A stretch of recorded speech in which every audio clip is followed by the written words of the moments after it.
WHDD presents Susan Says. I don't know about you guys, but I'm really starting to get stir crazy. I've only been out a few times in like 4 months. I went to the bank once, I went to the park twice, I know. And I'm very lucky to have a garden. I do get sun and fresh air. I've tried to read, but I can't concentrate. So I've taken up needlepoint. After 20 years, it's very helpful in calming and relaxing. Though I have a new ailment now, it's called needle arm. Yeah, it hurts 3 places, my wrist, my elbow, and my shoulder. So I ice it, but I have some really nice pillows that I'm making for people I love. Anyway, to be really honest, the one thing I do all day is watch TV. Lots of news, and then, okay, I'll tell you, I have some really awful shows I turn to. Euphemistically called guilty pleasures, but they're just embarrassing and icky and ugh. I'm going to review and recommend them to you, though, in order of least disgusting. Number 1, Botched. It's a show about bad plastic surgery, or in some cases, necessary fixes for health reasons. Those are sad and hopeful. 2 Beverly Hills doctors, one nice and one arrogant, who rolls his eyes as he talks, which just drives me nuts. One concentrates on noses and face. The other does boobs mostly, but sometimes butts. Yeah, they do those.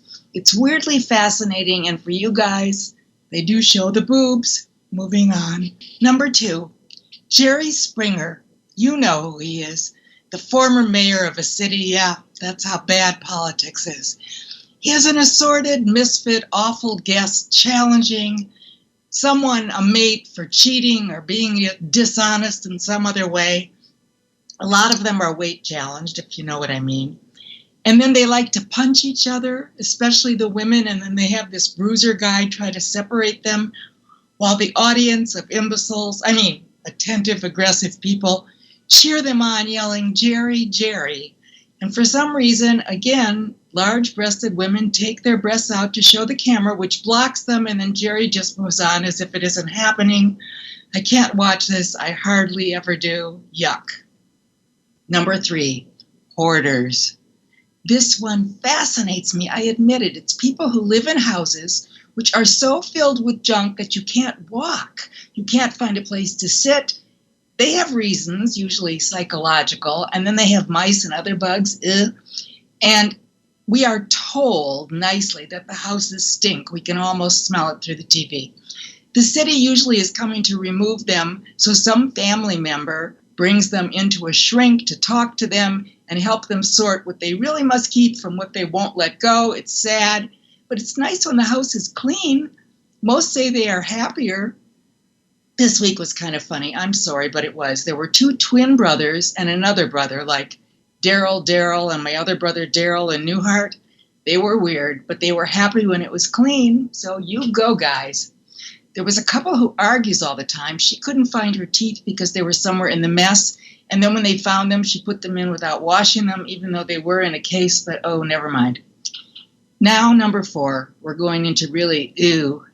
My friend tells me not to tell her about this as it makes her sick. Okay, then I'll tell you. My 600-pound life. Enormously fat people, either alone or with other enormously fat people in their family, like the 1,000-pound family. Yeah. They go to a clinic in Texas where a kind of oily doctor will give them a stomach reduction if they lose 100 pounds. Sometimes they do, sometimes they don't. He puts them in the hospital. He comes in to see how they're doing. Sometimes he's angry, sometimes he's not. They show the operation, which I don't watch. I block that part. And then it's just amazing how much the human body can stretch. They have to do this skin removal. I know, enough. The bad part is they say only 5% of the people keep it off, and it's their family who enable them, boyfriends and other people.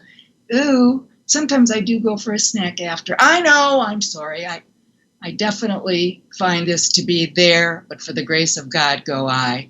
I do exercise after watching, so that's helpful.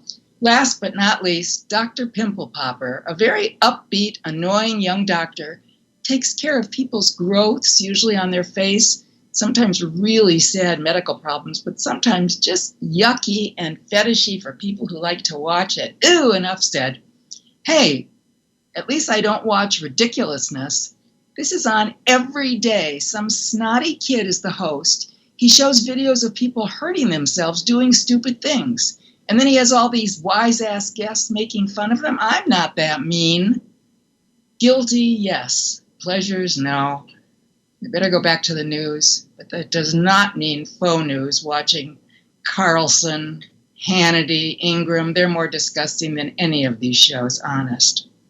Susan Silver was one of the original writers of such TV classics as The Mary Tyler Moore Show, Maude and Bob Newhart. She lectures and teaches sitcom writing and had a column on the New York Social Diary called The Search for Mr. Adequate. She hasn't found him yet. Appearing on TV and radio often, she expresses her views on life and opinions on everything.